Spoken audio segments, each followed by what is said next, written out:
तो आज हम करेंगे प्रश्नावली 4.1 का अंतिम प्रश्न यानी दूसरे का फोर्थ। इससे पहले हमने पहला और लगभग दूसरा पूरा कर लिया है और उसे समझ भी लिया है। जो हमारे चैनल पर नए हैं वो हमारी पिछली वीडियो को प्लेलिस्ट में जाकर देख सकते हैं या फिर मैंने उन वीडियो की लिंक डिस्क्रिप्शन बॉक्स में भी दी हुई है, आप वहाँ जाकर भी उन वीडियो को देख सकते हैं। पिछले प्रश्न से रिलेटेड मैंने एक होमवर्क भी करने के लिए दिया था। जिन्होंने इस होमवर्क को करके मेरे पास भेजा है उनके नाम मेरी स्क्रीन पर फ्लैश हो रहे हैं। वेरी गुड, बहुत अच्छे, बहुत बहुत बढ़िया। आज का जो आपका प्रश्न है वो हिंदी से है। आपको मुझे बताना है कि रीतिकाल के दो प्रमुख कवि और उनकी रचनाएं। ठीक है, यानी रीतिकाल के दो प्रमुख कवियों के नाम तथा उनकी एक एक रचनाओं के नाम लिखिए। इसका आंसर आपको मुझे कमेंट बॉक्स में लिखकर भेजना है। तो चलिए शुरू करते हैं प्रश्नावली 4.1 का दूसरे का फोर्थ। इसमें दिया गया है कि एक रेलगाड़ी 480 किलोमीटर की दूरी समान चाल से तय करती है। यदि इसकी चाल 8 किलोमीटर प्रति घंटा कम होती तो वह उसी दूरी को तय करने में 3 घंटे अधिक लेता, यानी पहले के मुकाबले अधिक लेता। ठीक है, समय की बात हो रही है, पहले के मुकाबले अधिक लेता। तो हमें रेलगाड़ी की चाल ज्ञात करनी है। तो चलिए हल करते हैं इस प्रश्न को। तो प्रश्न को ध्यान से पढ़ो। हमें क्या ज्ञात करना है? हमें ज्ञात करना है रेलगाड़ी की चाल। तो हम स्टार्टिंग ऐसे करेंगे कि माना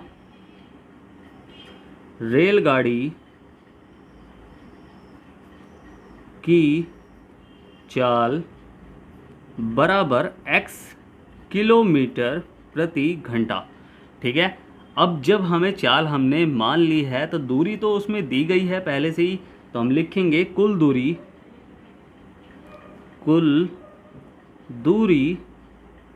बराबर कितनी है? 480 किलोमीटर। ठीक है, 480 किलोमीटर कुल दूरी दी गई है उसमें। ठीक है, अब हमें क्या करना है? हम जो प्रश्न में पूछा गया है उसका मतलब ये है कि जो उसे पहले समय लग रहा है नॉर्मल चाल तय करने में, अगर उसमें से हम माइनस कर दें किसे? 8 किलोमीटर प्रति घंटा स्पीड कम करने पर लगने वाले समय से, तो उसका आंसर आएगा 3। या फिर हम कह सकते हैं जो अभी समय लग रहा है, ठीक है, उसमें 3 प्लस हो जाएगा जो 8 किलोमीटर प्रति घंटे स्पीड से लगने वाला समय होगा। कैसे? चलो थोड़ा समझ के ही करते हैं। ठीक है, कुल दूरी बराबर इतनी होगी तो समय क्या हो जाएगा? 480 किलोमीटर दूरी तय करने में लगा समय कितना हो जाएगा? अच्छा, समय का फॉर्मूला कैसे याद है? कुछ याद है? नहीं याद है तो कोई बात नहीं, अभी याद आ जाएगा। दूरी बराबर चाल गुणा समय। ठीक है, ये फॉर्मूला था। 4-5 बार रिपीट करना है इस फॉर्मूले को। दूरी बराबर चाल गुणा समय, दूरी बराबर चाल गुणा समय, दूरी बराबर चाल गुणा समय। ठीक है, 4-5 बार याद कर लेना, तो वो रिपीट करोगे, मुंह से बोलोगे तो याद हो जाएगा। ठीक है, और इसमें से हमें समय ज्ञात करना है। तो समय का फॉर्मूला कैसे बनाएंगे? समय देखो चाल गुणा में है तो समय यहाँ अकेला रह जाएगा। समय बराबर क्या हो जाएगा? यहाँ दूरी तो है ही, दूरी और बटे क्या हो जाएगा? चाल। तो समय बराबर दूरी बटे चाल। ठीक है, ये हमने फॉर्मूला बना लिया। अब इससे इस प्रश्न को करेंगे हम। ठीक है, तो इसे याद रख लेना, ये याद करने वाली चीज़ें हैं। ठीक है, तो समय बराबर दूरी बटे चाल। तो दूरी कितनी है? 480 किलोमीटर और चाल कितनी है? x है अभी, तो नॉर्मल तो x ही है। तो यहाँ टाइम निकलेगा जब हम इसे सॉल्व करते। अगर यहाँ चाल हमें पता होती है और हम इसे काटते तो किस में आंसर निकलता? समय निकलता हमारा घंटे में, क्योंकि देखो स्पीड घंटे में है तो समय भी घंटे में मिलेगा। ठीक है, घंटे में। ठीक है, तो ये हमें नॉर्मल स्पीड से चलने में इतना समय लगा। ठीक है, अब अगर हम स्पीड कम कर दें, ठीक है, स्पीड कम कर दें तो जैसे हम प्रश्नानुसार इसे लिख सकते हैं कि प्रश्नानुसार जो कहा गया है कि स्पीड अगर 8 किलोमीटर प्रति घंटा कम कर दे तो पहले के मुकाबले 3 घंटा अधिक लगते हैं। पहले जो समय लग रहा है उससे 3 घंटा अधिक लगेगा। ठीक है, रेलगाड़ी की चाल में कमी, रेलगाड़ी की चाल में कमी कितनी हो जाएगी? ये हो जाएगी, देखो पहले के मुकाबले पहले चाल कितनी है? x है। अब उसमें कितनी कम हो रही है? उसमें कितनी कम हो रही है? उसमें कम हो रही है 8 किलोमीटर प्रति घंटा। तो पहले कितनी है? x माइनस, कम का मतलब माइनस 8, ये किलोमीटर प्रति घंटा, यानी इस स्पीड से अब चल रही है। ठीक है, अब अगर इस स्पीड से चले तो समय भी तो होगा ना, कि दूरी तय करने में लगा समय, तो 400 किलोमीटर दूरी तय करने में लगा समय, 480 किलोमीटर दूरी तय करने में लगा समय बराबर कितना हो जाएगा, समय बराबर दूरी बटे चाल। तो दूरी कितनी है, वही है 480, और चाल कितनी है, अब ये नई वाली चाल है x माइनस 8।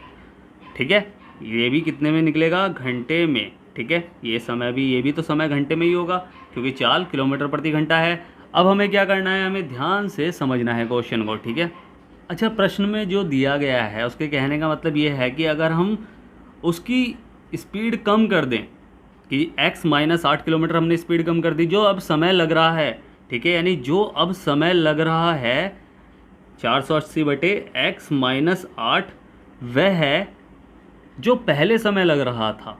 प्रश्न में देखो, इसकी चाल 8 किलोमीटर प्रति घंटा कम कर दे तो उसे दूरी को तय करने में 3 घंटे अधिक लगते हैं। यानी 3 घंटे अधिक कैसे लगेंगे भाई, कोई पहले टारगेट होगा उससे 3 घंटे अधिक लगे होंगे।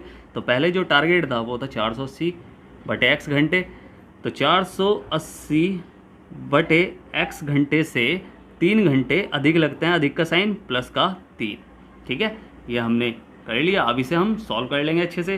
ठीक है, समझ में आया ना, तो इसे अब हम अच्छे से सॉल्व कर लेंगे। तो ये हो जाएगा 480 बटे x माइनस 8, ये x वाला पद है, ये x वाला पद है, तो देखो इसके साथ तो सॉल्व होगा नहीं, तो इसे इधर ले जाएंगे x वाले पद के पास, तो ये हो जाएगा माइनस में, क्योंकि ये प्लस में है पूरा, तो ये माइनस में हो जाएगा। 480 बटे x बराबर 3, उधर 3 अकेला रह जाएगा।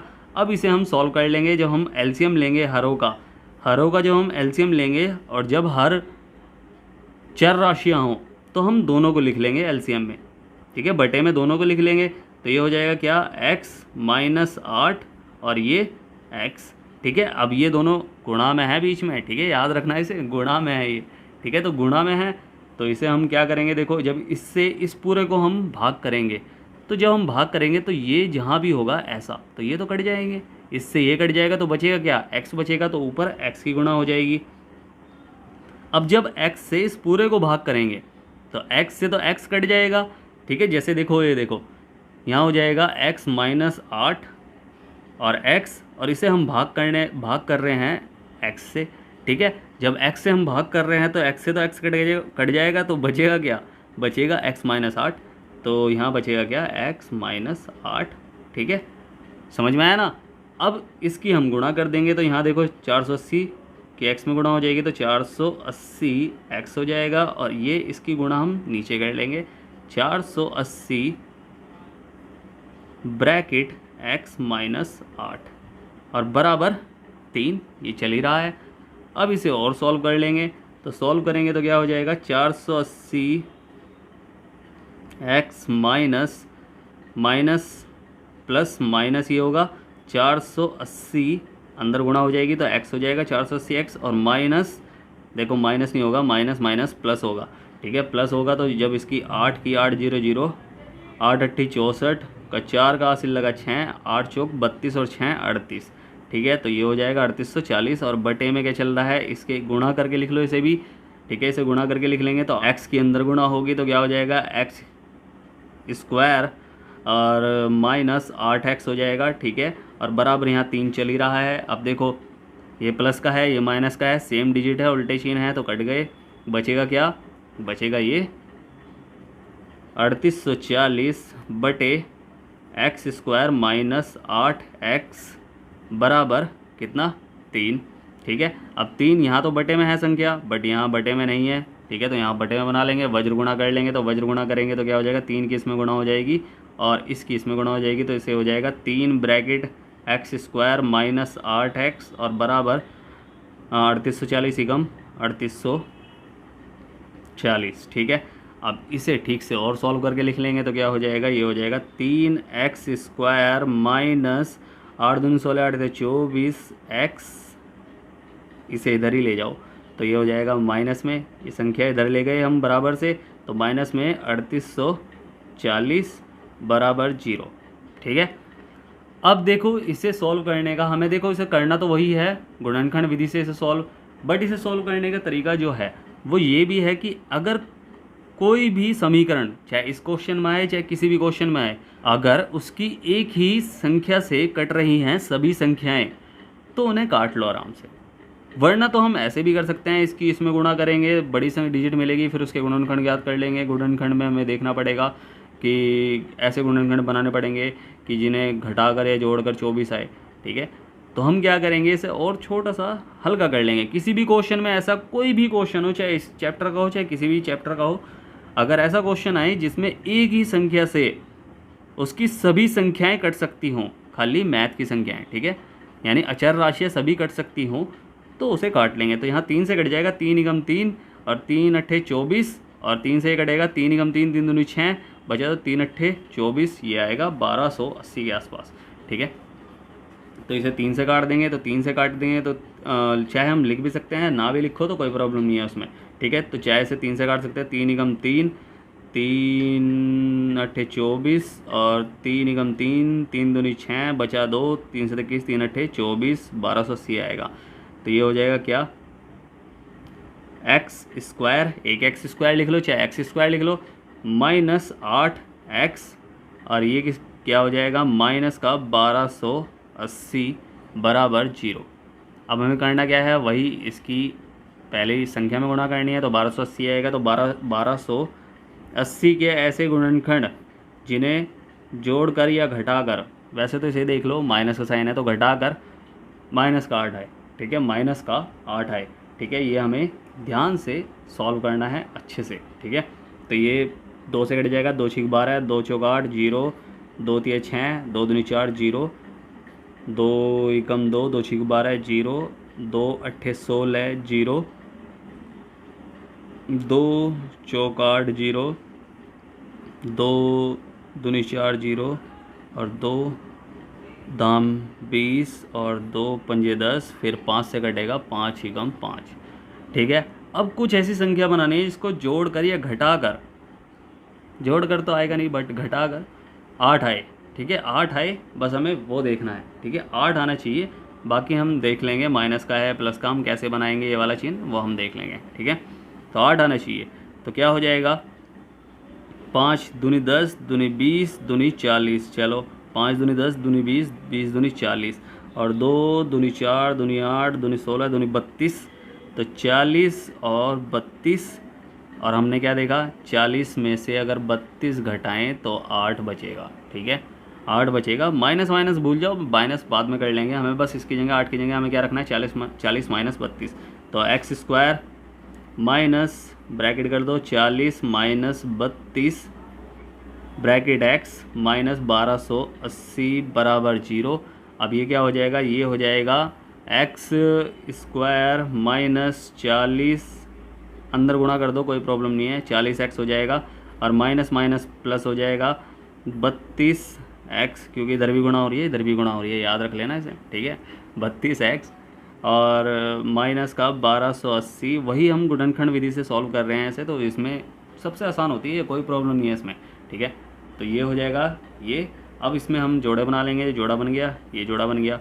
ठीक है, तो अब इसमें क्या होगा, कॉमन होगा x कॉमन होगा, और अंदर बचेगा x माइनस क्या बचेगा 40, और इधर कॉमन क्या होगा, इधर कॉमन होगा प्लस का 32। ठीक है, और अंदर बचेगा x माइनस यहाँ भी 40 ही बचेगा। ठीक है, याद रख लेना, जब यहाँ जो बचेगा वही यहाँ बचेगा। ठीक है, यार बस ऐसी माइंड में फील करना है इस चीज़ को कि जो यहाँ बचता है वही यहाँ बचता है, हर बार बचता है वो। ठीक है, तो 32 हमने कॉमन ले लिया, क्योंकि x तो कॉमन ले नहीं सकते थे, तो बस अब इसे क्या करेंगे, हम दोनों को अलग अलग करके एक बार लिख लेंगे। तो ये क्या हो जाएगा, x माइनस 40, और ये क्या हो जाएगा x माइनस 32। ठीक है, अब इसे मैं यही कर रहा हूँ। ठीक है, कोई प्रॉब्लम नहीं होनी चाहिए, इसे मैं यही कर रहा हूँ ताकि आपको बिल्कुल समझ में आए कि हमने क्या किया है। ठीक है, तो हमारे पास 2 मान निकल गए, तो या तो इसे हम इस तरह लिख सकते हैं, x माइनस 40 बराबर 0, या x माइनस 32, सॉरी यहाँ प्लस का 32 है, प्लस 32 बराबर 0। ठीक है, तो x बराबर 40 या x बराबर माइनस का 32। ठीक है, यहाँ प्लस का 32 था तो माइनस का 32 हो गया उधर। ठीक है, बराबर से उधर ले गए। अब देखो x हमने क्या माना था, हमने रेलगाड़ी की चाल मानी थी। ठीक है, x हमने रेलगाड़ी की चाल मानी थी ना, तो रेलगाड़ी की चाल कभी माइनस में होती है क्या? क्या आप कभी बाइक लेके जाते हो या फैमिली वाले कहीं बाइक लेके जाते हैं तो वे कहते हैं कि हमारी चाल माइनस में 20 किलोमीटर चल गई? ठीक है, ऐसा होता नहीं है ना, तो हम माइनस का चिन्ह लेंगे नहीं, हम क्या लेंगे, प्लस वाला चिन्ह लेंगे। तो ये हो जाएगा क्या, x बराबर 40। ठीक है, ऋणात्मक चिन्ह हम नहीं लेंगे, और x बराबर 40 यानी रेलगाड़ी की चाल बराबर कितनी, 40 किलोमीटर प्रति घंटा। यही हमारा आंसर है। ठीक है, समझ में आया प्रश्न? अच्छे से समझ में आया? उम्मीद है आपको प्रश्न अच्छे से समझ में आया होगा। अगर समझ में नहीं आया है तो आप मुझसे पूछ सकते हैं, मैंने नीचे टेलीग्राम की लिंक दी हुई है, आप वहां जाकर मुझसे बेझिझक पूछ सकते हैं। अगर आपको प्रश्न अच्छे से समझ में आए हैं तो आपको क्या करना है, आपको करना है वीडियो को लाइक शेयर करना है जितना हो सके, और सब्सक्राइब करना है आपका ही अपना चैनल। ठीक है, इससे रिलेटेड एक होमवर्क करने के लिए दे रहा हूँ। उस होमवर्क को आप मेरी टेलीग्राम लिंक पर भेज सकते हैं जो मैंने डिस्क्रिप्शन बॉक्स में दी हुई है, या आप मुझे व्हाट्सअप भी कर सकते हैं अगर आपको मेरा कॉन्टैक्ट नंबर वहाँ से आपने लिया है तो।